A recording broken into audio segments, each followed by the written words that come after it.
set up a formal platform to address these issues. Welcome to Caring and Sharing, the Advanced Oncology podcast. My name is Uta Schmidt-Straßburger and I'm meeting Emmanuel Kissiedu today. Emmanuel is a specialist hematologist at Cape Coast Teaching Hospital in Ghana. He is a final year student of the Master in Advanced Oncology program of Ulm University, and he is the founder of the Blood Cancer Foundation Ghana. Welcome. Thank you very much, Uta. And how are you doing?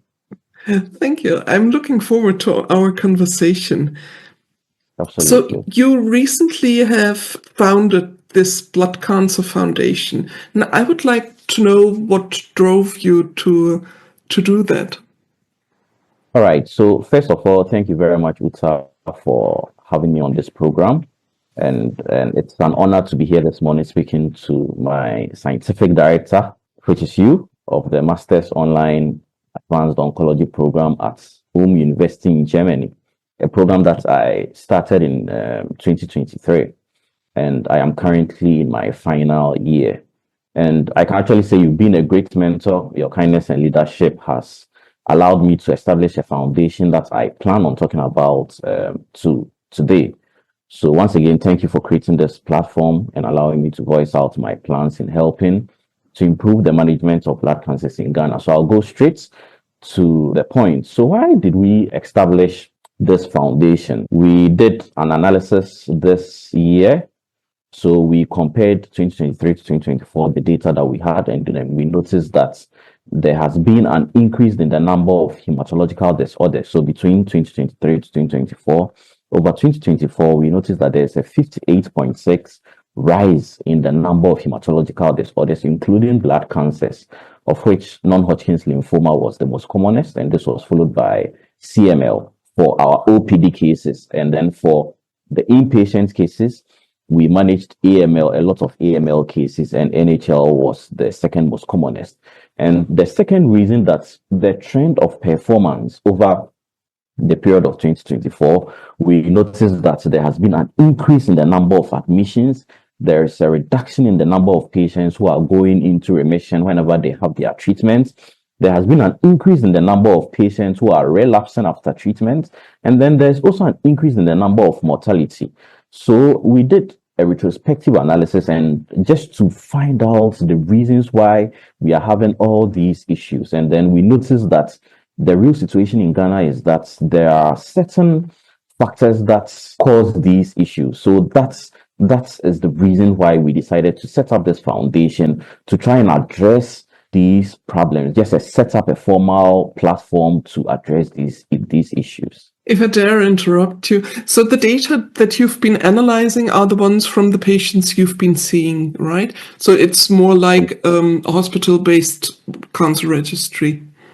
Absolutely. It's a hospital-based cancer registry, hospital-based. And have you also analyzed other data in retrospect, so older data or maybe also population-based data?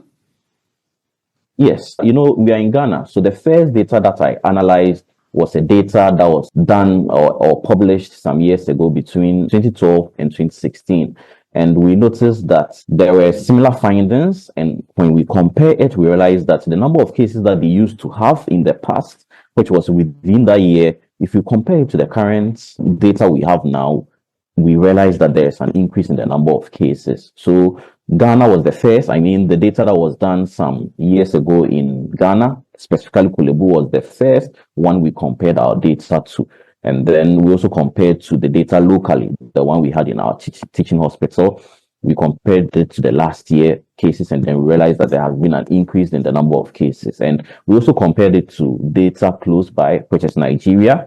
And we realized that, for example, Nigeria in 2021, a study that was done by Ugu et al. Indicated that the frequency of non-Hodgkin's lymphoma was around 21 or 22%, and it wasn't too different from ours, which we currently have, which is 28.6. So if you compare it, you realize that there's a gradual increase in the number of cases that we are having in our facility and in Ghana. So what is on the agenda of the Blood Cancer Foundation? the agenda for the blood cancer basically stems from the problems that we've noticed. So I'll just go through quickly the problems that we noticed before I tell you our agenda. So we noticed that there is lack of awareness and inadequate education in the general population. So patients tend to do self-medication before they present very late to the hospital. There is also inability to afford recommended investigations for adequate diagnosis. So some patients are able to do a blood film comment. To step up to even do a bone marrow aspirate for their diagnosis is a problem.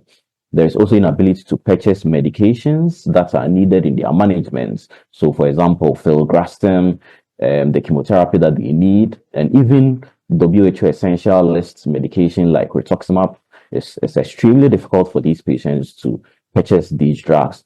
The average health worker in Ghana is also not aware of the clinical presentation, so there is a delayed referral and delayed diagnosis of these patients. And there's also the unavailability of adequate supportive therapy like red cell concentrate and platelet concentrate, poorly resourced health facilities to manage blood cancer patients, and there's also absence of quality research and local data to manage our patients locally. And lastly, there's also the absence of a functional stem cell transplant facility, something that we hope to obtain in the long term.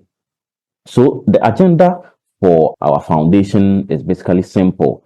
We want to create awareness and education because from the situation that I just told you, we realize that a lot of our patients are not aware of some of the presentations. So we want to raise awareness and education. So our plan this year in 2025 is actually educate people through social media. We plan on going on trips to the universities, to schools, to churches, even in our hospital, the local hospital. We just want to create certain awareness and educate the people for them to understand what blood is, that blood is, it's not just liquid, it contains cells, and the problems that come from that is the leukemias and the lymphomas come from or stem from these cells that we are going to talk to them about. And also, apart from raising awareness and education, we want to support the patients and empower them.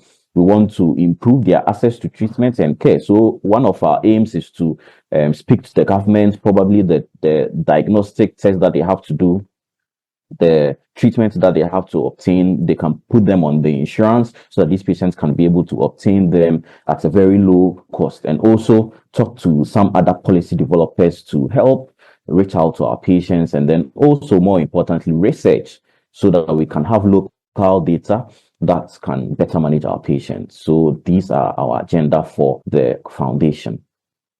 Well, you've got your work cut out for you, and Absolutely. I don't think it will hold anytime soon.